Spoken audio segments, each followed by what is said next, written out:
I sort of turned into a factory. And I mean this in the good sense of a factory, like a conveyor belt that anything I put on there was going to get done. And so once I put my mind to it, once I decided that this was going to happen, I would succeed. A lot of us, we've got busy lives. We've got lots of stuff going on. And the thought of writing every single day, how do we even fit that into our schedules? Did you find it hard at first to fit it into your schedule? Yes, for sure. But at first, just like anything, like getting in shape for jogging or something. In the beginning, I mean, you if you're not in shape, it's going to be rough to go around the block. But then if you go around the block, for a week, then you can probably go around twice, and you go around 5 times, and soon you build up a muscle. And like any muscle, writing is a muscle, and you can train it, and you can get better. And then what happens after a while is that, just like with running, you get to the point where you don't feel it anymore, and you're just cruising. Do you think blogging is a really great way to get into this idea of writing every day? Sure, because especially if you make it public, because so I've gone public with every single one of my 2,000 plus posts, and that can be pretty scary. And that was pretty scary for me in the beginning, because I often talk about how I came out of the closet as a writer. I used to be it's funny you have the example of the closet writer, but I was like a real closet writer in that I wasn't public with it. I was scared of admitting that I wanted to be a writer, partly because of I didn't want to be a failure. Because once you admit something that you're going to do it, or you're going to try to do it, then there's a possibility of failure. Whereas if you never admit it, or never say, "Oh, I'm going to do this thing," or "I'm doing this thing," then there's no fear, because there's no chance of failure, because guess what? You're not really doing it anyway.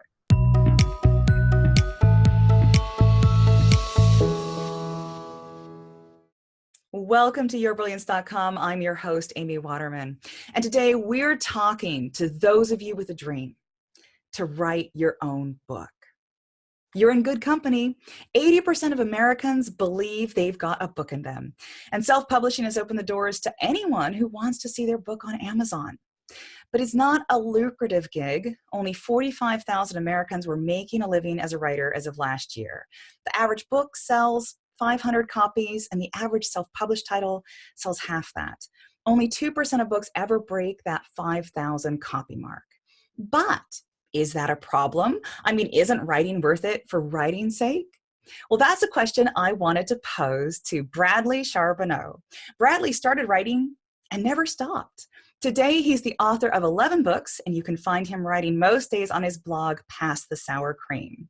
His writing journey was sparked by the death of his father in 2015, which woke him up to the fact of his own mortality. He realized he wasn't living the life he thought he was supposed to live, and so he decided to do something different. He would write every single day. And that decision sparked off a huge adventure, which he's going to tell us about today. Welcome, Bradley. Thank you so much. Thank you for having me. It's great to be here.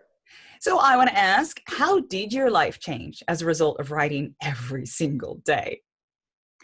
It changed dramatically, not immediately, but to put a long 2,000 plus day journey really short, is that it basically gave me the power of I can do anything. Because before I started, I almost felt like I could not do anything.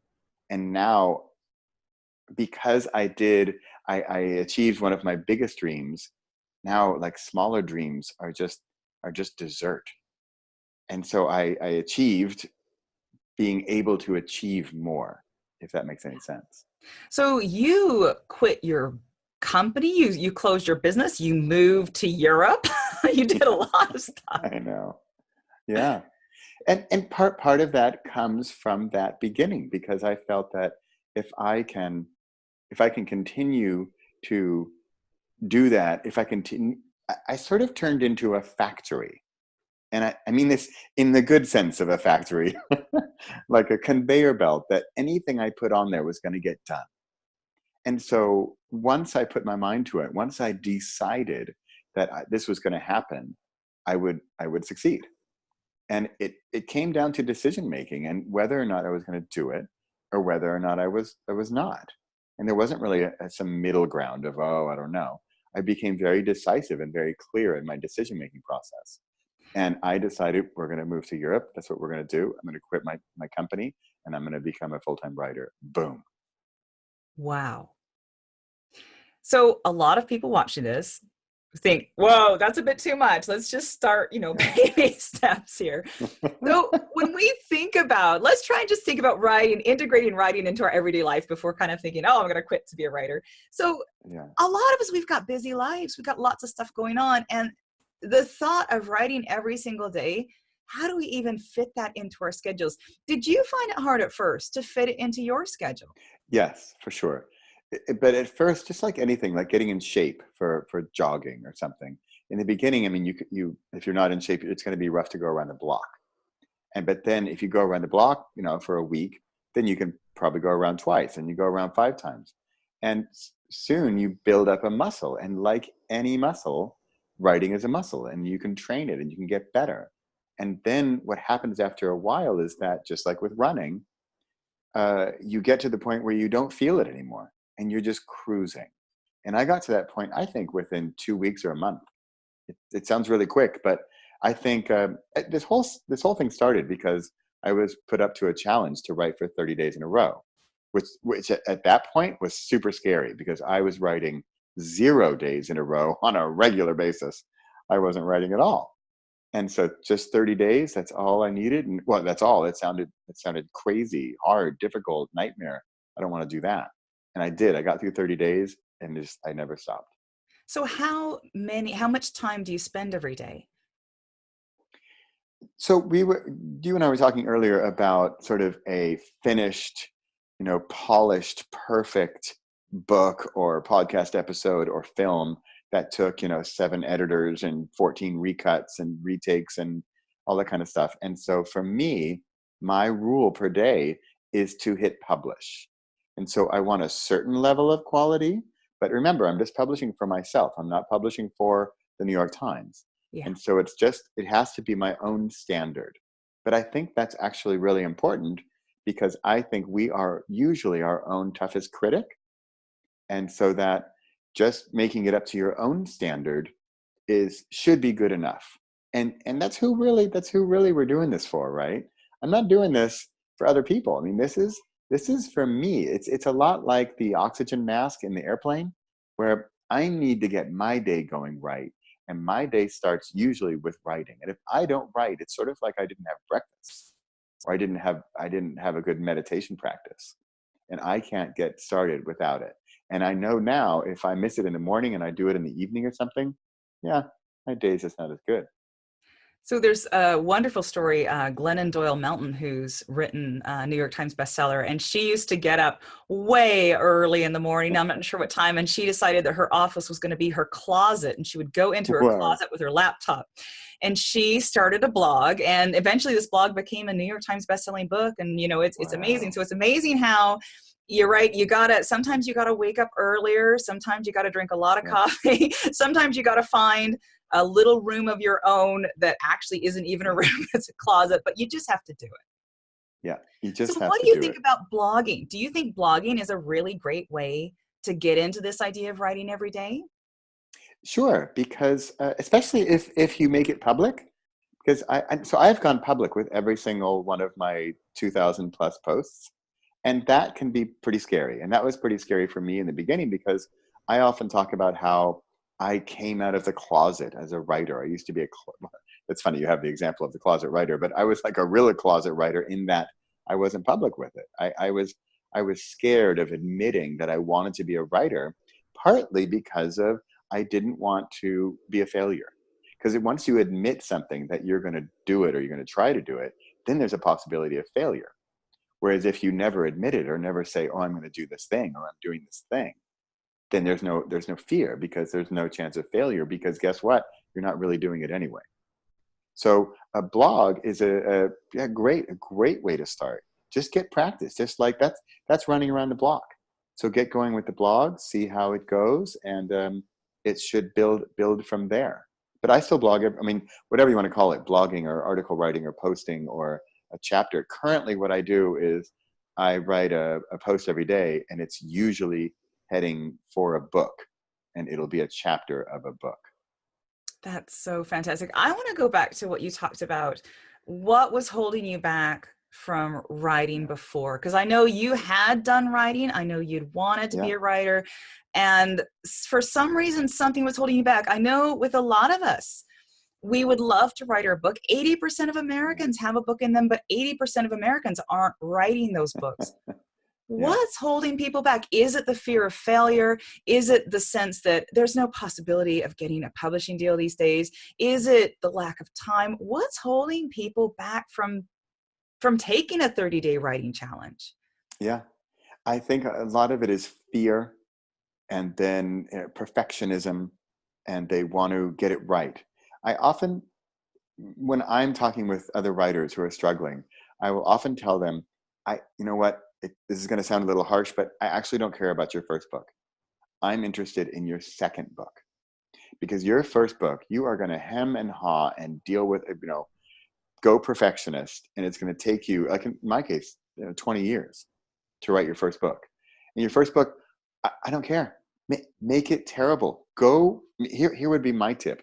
Go force out the worst book you can possibly write. And in fact, try to make it your worst book. Say, I'm going to write the worst, dumbest, most boring story known to the history of literacy and literature, or illiteracy. You could even be illiterate. That's fine.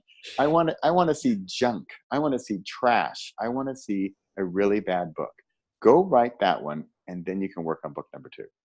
Yeah, and Anne Lamott would agree with you. Anne Lamott is famous for advocating the, sorry for the word here, the shitty first draft, because she Yeah. says you've got to write crap in Yeah. order to have some material to then go back and rework into the gems. So Yeah. write Yeah. crap and you'll actually be liberated. Yes. Yeah. And when you really write crap, like if I've tried, I was having a really bad day, and I'm going to write the worst, stupidest, boring story ever. And I tried, and after a few minutes, I'm already out of my blues and cruising along. So you've got to force it out. Just get that junk out of the way, and then get and talk to me about book 2. Yeah. So there's another question. You've been writing for over 2,000 days in a row, Yeah. and I'm sure you get asked this all the time, but don't you ever run out of ideas? Well, so I was just in California a few weeks ago, and I visited my mother's neighbor, who was my neighbor where I grew up, and he retired many years ago, and he still works. He lives on his own. He creates something every single day of his life. He's an artist, and he's painting, or he's doing some construction, architecture, or something or other, or drawing, or he's creating something every day of his life. And his imagination still lives on so strongly in his mind and in his heart, that is his fuel. That is his core. That's like his nuclear reactor that keeps him going, keeps him alive, keeps him healthy, keeps him funny, keeps him positive. And then here's the kicker: he's 104. Wow. So if that guy has still got new characters, and you go over and you ask him about the character he just painted, he'll tell you this whole story about how it's this fairy who meets this little goblin, and he'll just tell you it's all just going on in his head. So this is also what it's being in shape, right? So I am now in shape writing, just like the jogger. If the jogger is in shape, you say, hey, go run around the block. You're like, that's it. And so right now you say, oh, write a chapter. Oh, all right. You got 11 minutes. Boom, let's go. It doesn't scare me. It's just, let's just do it. It's just normal now. So what I liked, we were talking about earlier about you feel that writing fuels you rather than drains you. And I think when a Yeah. lot of people are thinking about the idea, especially a huge project like a book, they think it's going to take so much out of me. I've got to have so much to give. I don't have enough to give to a project like that right now. And you're actually saying that when you have this different idea of writing, that it's actually a source of energy for you. That's like your jolt of coffee in the morning. So for me, where in the beginning, writing used to cost me energy. It was a pain. I had to think about it. I had to worry about it and procrastinate. And whereas all that's gone because I've made the decision to do it every day. So it's no longer, I joke, I have a chapter in my book called Because Every Other Thursday is Too Hard to Remember, right? If it's just every day, you don't brush your teeth, every other day. It's also too confusing. I mean, oh, so what happens? Is that just odd days or even days? What happens when it's the 31st and the 1st? Oh, does that mean weekends too? Forget all that. Get all that stuff off your mind. Keep it simple. Do it. Make it a regular habit. So for me, it doesn't cost me any more energy to think, because I think that's a big part of it. Am I going to do this today? Am I going to work on this today? Oh, what should I write? Oh, I don't know. I mean, there are times when it's 11 p.m. I haven't written for the day. I'm totally tired. I've had a long day. But guess what? I'm going to do it anyway. It might be crap-ola, but I don't care. I'm going to get it done. And so there's no more question in my mind about making a choice or making a decision. And then, so that is gone. But then what's happened now is, again, sort of like the runner being in shape, is that the writing fuels me. It just makes me want more. And then what usually happens is I'm writing, can be a matter of 4 minutes. I'm writing along and boom, there's a new idea. Oh boy. Okay, tangent, make a little note, and then keep going. Boom, there's another one. Like, okay, I've got enough. Oh, wait a minute. That might be a new book. Forget the chapter. I got a new book in me. Okay, hold on. It's just overflowing. I mean, it's like a snowball. That's And so fantastic. now I can't do without it. So talk to us about your book every single day. Is that your first book, incidentally? No, it's not my first book. I wrote 4 children's books before that, Oh, okay. but it was my first sort of major, I'm serious about this book. So yeah, and that one I wrote because this is what changed my life. This every single day habit, and going at it for 30 days, and the original 30-day challenge, but then sticking with it. And now, just like I said, how I no longer have to make a decision anymore about whether or not to do anything. And so for me, sure, my example is writing, but I think the decision-making process takes so much out of us when we're choosing to do this or choosing to do that, or we can't figure it out, or we're back and forth, or it takes so much energy. Whereas you just make the decision, then you already are ahead of the game, so to speak. And then, in fact, okay, the reason I'm so into the word decide and decision is because my next book coming out soon is called Decide. And it's when you change your mind, you change your mind. So there are neurons that when you change, it goes from boom to boom. And things change in your brain when you decide.